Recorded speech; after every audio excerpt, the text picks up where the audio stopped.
Hey everybody, want to give you the update or the recap from Washington, D.C. this week.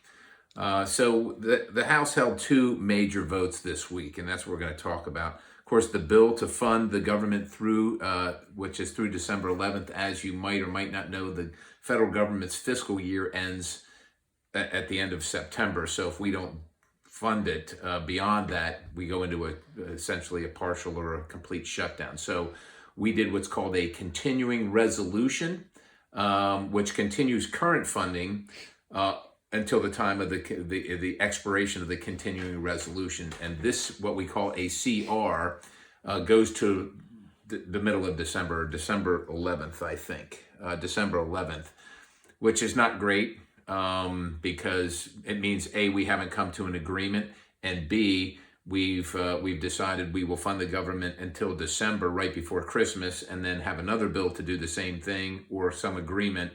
And it pressurizes people because they want to get home for the holidays to vote for things that they wouldn't normally vote for.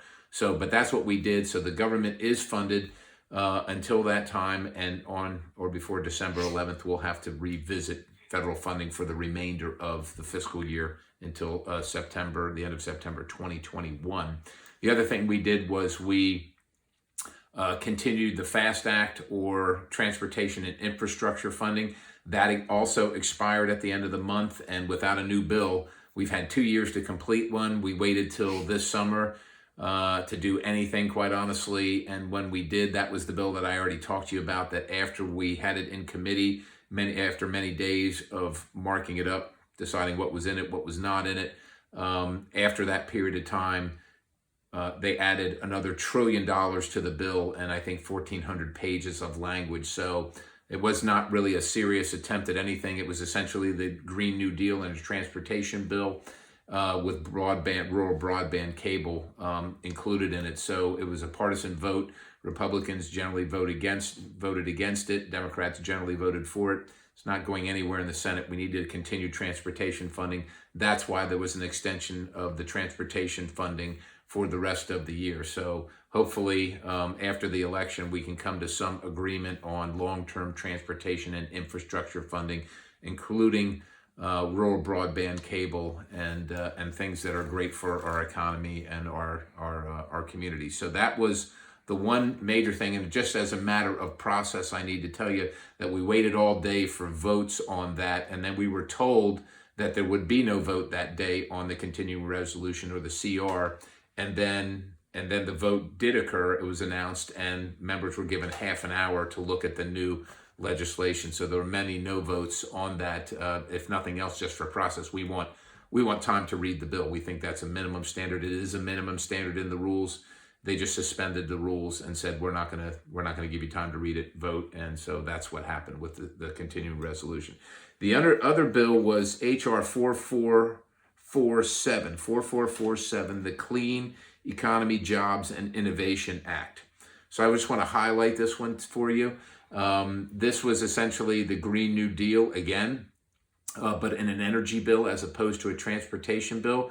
And this really goes against everything that we've been trying to do from a smart energy perspective across our country, and really implements policies that have been tried in Canada, have been tried in Europe, and have been rolled back in these places because they are found to be ineffective. These are actually in place in some of our states like California and New York, which is why I introduced an amendment, because what we have found is that people that are very well off and are very well connected are able to avail themselves to tax credits and different types of programs where they actually make money in these programs. But hardworking taxpayers that are just working a job, that aren't connected, that aren't wealthy, and people on the lower end of the economic spectrum actually suffer more with this. And this has actually been borne out in some of these places like Ontario, where they literally implemented these programs and then had to rescind them. In Europe, where they've implemented these programs and had to rescind them. So I had an amendment to deal with what we call the disparate impact. So the impact of these policies on our working poor and folks at the lower end of the economic spectrum. My amendment wasn't even allowed to be in order, so it was not considered at all. like many others, by the way. But so that we were looking to get to that because in the case of, for instance, California and New York, both of these states have poverty levels that place them in the top 10. One is the number one in poverty, and it's because, in part, of these energy policies where people pay literally double or three times as much as we pay here in Pennsylvania because of these policies. So what it really does is it hurts those the most who can afford it the least. Again, that bill was on the floor. I just told you what my involvement with it was. I had an amendment that was not considered, and the bill passed on partisan lines. Unfortunately, I voted no on that bill. So the other thing that happened this week was the Iran letter that I offered as a House companion to the Senate. I think it's Senator Tom Cotton's letter. I had 56 bipartisan co-sponsors on that letter, where we're asking the president and the administration to disallow Iran to use 14 banks that are able to continue to conduct business even with the sanctions that are currently in place. And so I'm just looking at this because I want to get this acronym right.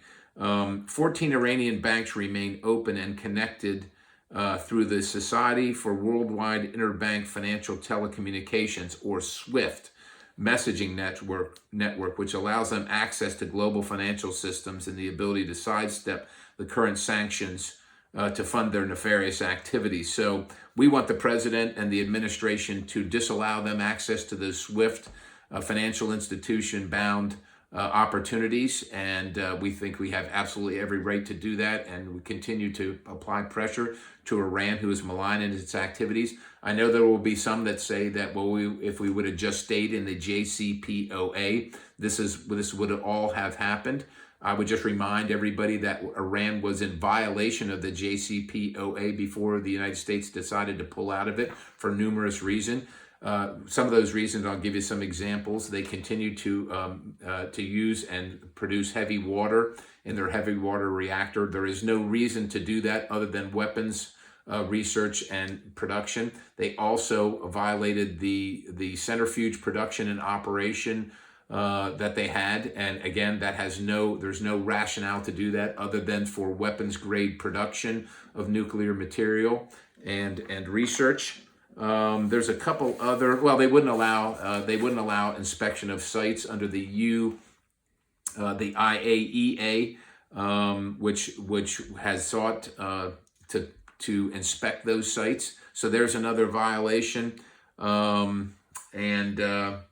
There's plenty of reasons, quite honestly, that Iran should not be allowed to continue this operation. They violated the JCPOA, which is a one-sided agreement, in my opinion, that hamstrung the United States but allowed Iran to reach their nuclear weapons goals. And so that's why we think that they ought to be sanctioned further. And that letter went forward this week. Also, the language that I authored regarding female genital mutilation or cutting passed this week.